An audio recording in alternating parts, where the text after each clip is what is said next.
My son from, you know, it's amazing that you asked that question, Ron, because I was thinking the other day about how much I used to love, we used to have a rocking chair in the living room, how much I love sitting in that rocking chair and holding this little 3-month-old dude and feeding him his bottle. And he's looking up at me and I'm looking down at him.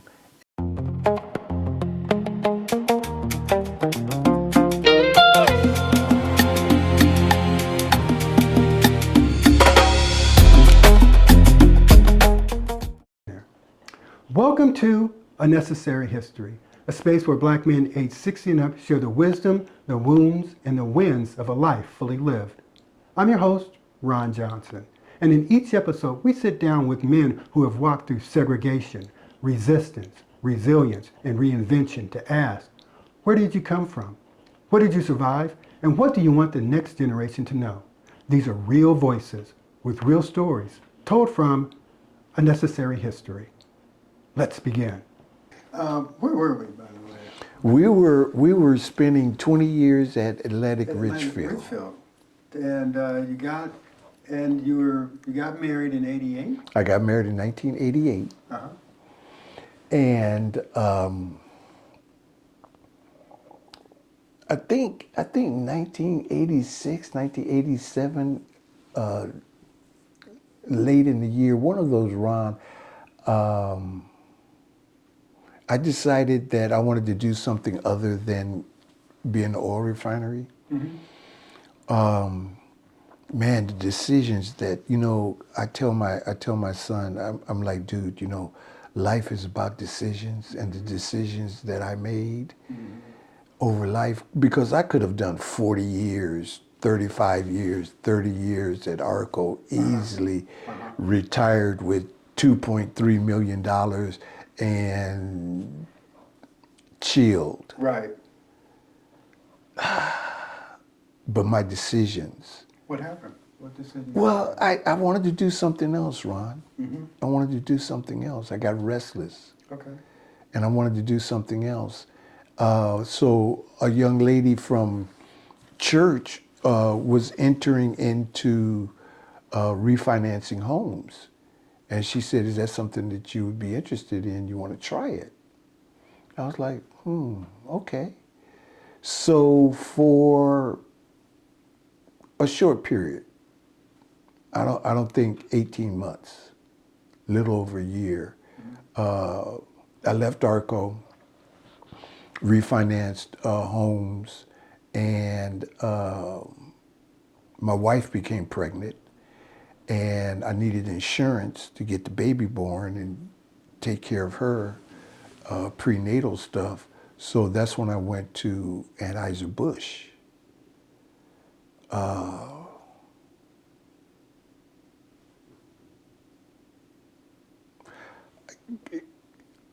Yeah, I did that just for the baby. Mm-hmm. Hated every minute of Anheuser-Busch. I had never worked in a good old boy company or network or, oh my God, Anheuser-Busch was so backwards, dude. What did you do for them?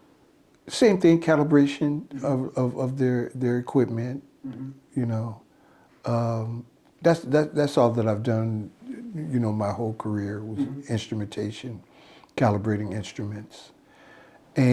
But their equipment was 1962 equipment.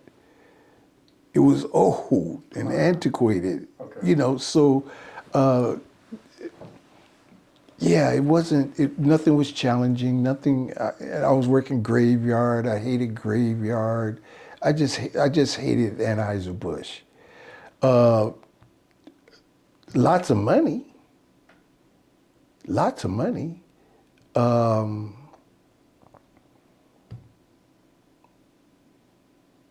But yeah, I didn't like Anheuser-Busch, so I didn't stay there long. And that's when I found biotechnology. Okay, loved biotechnology. Who'd you work for?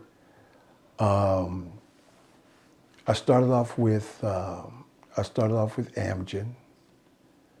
I spent about 9 years with Amgen, and from Amgen I went to trying to get closer to home because Amgen was 50 miles away from Inglewood. One way? 50 miles one way? 50 miles one way. Where was Amgen located? Thousand Oaks. Okay. So in trying to, and what had happened is that my son had got injured at school. The school couldn't get in contact with his mom, and I'm 50 miles away. So I'm trying to get to my injured child, and that was kind of pressure-packed situation, stressful situation, because I didn't know how injured he was, and they couldn't get in contact with his mom, and I'm 50 miles away. So I say all of that to say that from Amgen, I went to Gilead Sciences. If I can go back to Amgen, the equipment was ultra modern, ultra automated. Everything was computerized. They sent you to school. They just filled you full of information. Amgen would like to say that we hire the best and the brightest, and they literally hired from all over the world. So that was. Liked it there. Yeah, and then on top of that, Ron, I'm interacting with PhDs. I'm interacting with scientists and researchers, and just extremely smart people, young smart people. Mm-hmm. And that was exciting. And it was loose. And what I mean by loose. Amgen, it wasn't a 9 to 5. It was whenever you got to work. That was a beautiful thing because they understood that some people are not morning people. Right. So as long as you did your 8 hours, you can come and work from 10 to 6 or whatever. Or they didn't care. They didn't Get care. your job done. Just get your job done. And that was a beautiful thing. And that was a beautiful thing for me because at that period of time, I was every summer on and with my son. So I had my son during the summer. So it took a lot of pressure off of me as far as time is concerned, Stock options were abundant.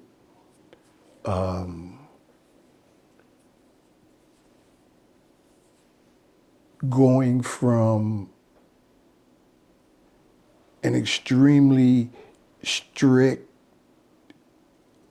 culture and environment like Atlantic Richfield to Amgen that's being run by kids just getting out of UC Santa Clara and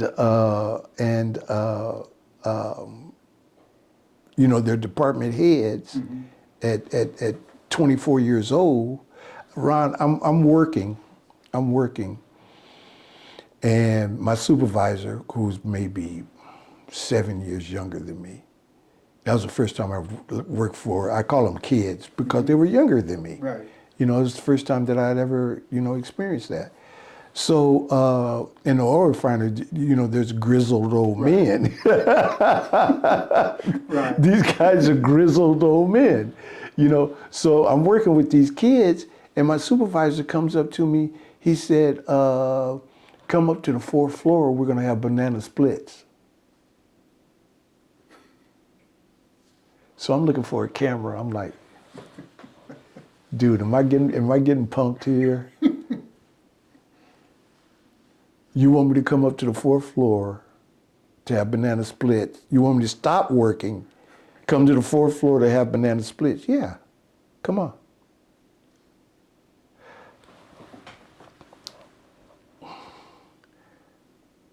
I'm the only African American, bro. I'm back to that story. I'm back to beating that dead horse. I'm the only African American in the department. I'm in Thousand Oaks. My defense mechanisms are high. I have to protect myself. You know, don't say the wrong things. Don't do the wrong things. Do your job. Get your paycheck. Keep your mouth shut and go home. Mm-hmm. That was my mantra. Mm-hmm. And you want me to go up to the fourth floor to have banana splits? You want me, I mean, but, you know, okay. So that was the kind of environment that Amgen was. Extremely smart people. Like I said, but very loose. You had to you really had to discipline yourself. That was the culture. You know, get the job done. Like it a lot? Mm-hmm. Just too far away? Mm-hmm. Yeah. Yeah. The only reason and the only reason I didn't move to Thousand Oaks, I was dropping my son off at daycare one morning, and daycare is maybe 10 minutes away from Amgen. So I'm dropping him off 7 o'clock, and I'm headed to Amgen. And this white guy pulled up alongside of me and flipped me the bird at 7 o'clock in the morning. And I'm like, dude, I can't live in Thousand Oaks, man. I can't do this again. You know, I did this in Santa Barbara. In Santa Barbara? Yeah, I did this in Santa Barbara. I can't do this again. So a realtor, you know, I had just gotten hired, so a realtor came out, you know, nice little condo and all this other kind of stuff. I'm like, ma'am, I'm not moving to Thousand Oaks. And she was just confounded by that. Why wouldn't you want to move to Thousand Oaks? You know, I didn't tell her that story, but I was like, no. I said, my son lives with his mother. His mother's in Los Angeles, and I want to be close to my son. So therefore, I'm just going to drive from Inglewood to Thousand Oaks, you know. But that experience was, yeah, I'm not moving. I'm not doing that again. I've already done this, you know, in Santa Barbara. I'm not doing this again.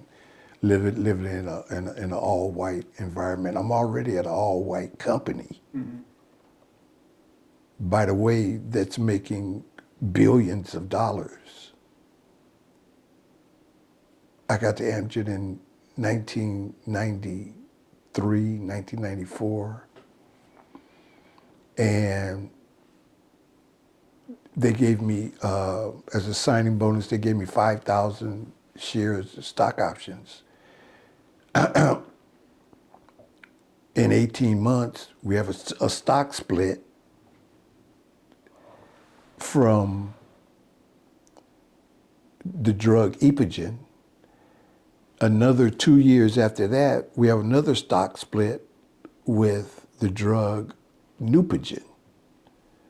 So I went from 5,000 to 10,000 to 20,000 shares of Amgen stock. So yeah, Amgen just tossed. Ron, Amgen built a $20 million research facility. Decided that that space would be better served as a parking structure, and tore that building down and built like a 4-level, 3-level, 4-level, 5-level parking structure, because there was just so much money. You should see the parking lot at Amgen. Kids kids running departments that weren't even 30 years old, but extremely smart, extremely gifted kids. It had to have been crazy to be around. Yeah, yeah, yeah. It was. It was. But it was a great experience. You know, biotechnology at that time in the early 90s was brand new. Cutting edge. Yeah, and people were afraid of it. Matter of fact, that's why Amgen changed its name. Amgen was originally American Genetics, but they were having difficulty getting investors by that word genetics, so that's why they cut it short to Amgen. You know, yeah, it was cutting edge medicine at that time. And the wonderful part about it is that when they released Epogen, nobody else in the world, there was no competition. Nobody else in the world had this drug. And it was the first billion-dollar drug for Amgen. And then Neupogen came out. Nobody else in the world had this drug. And it was the second, within 2 years, you have two $2 billion drugs, $1 billion drugs. So you were around for the heyday. Oh man, you talking about heyday. They were just passing out money, Ron. But I want to shift gears for a second, if you Yeah. don't mind. I wanted to ask you, what, I know that you had some substance abuse problems. Yes, yes.